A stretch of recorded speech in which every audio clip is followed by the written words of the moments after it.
Hey friends, if you encounter the WerMgr.exe application error in Windows, then please watch this video. I will guide you through the resolutions.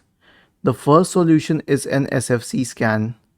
Search for command prompt in the Windows search bar and click on Run as Administrator to open the elevated command prompt window.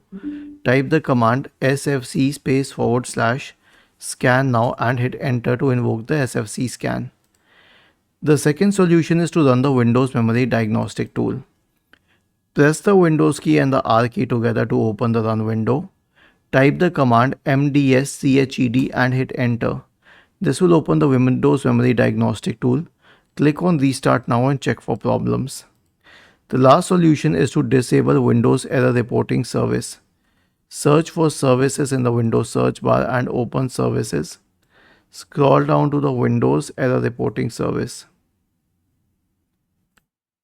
Right click on it, select Start or select Restart. Was this helpful? If yes, then please subscribe to the channel, and if not, then let us know in the comment section of the video on how we could help you further. Thank you for watching this video and have a nice day.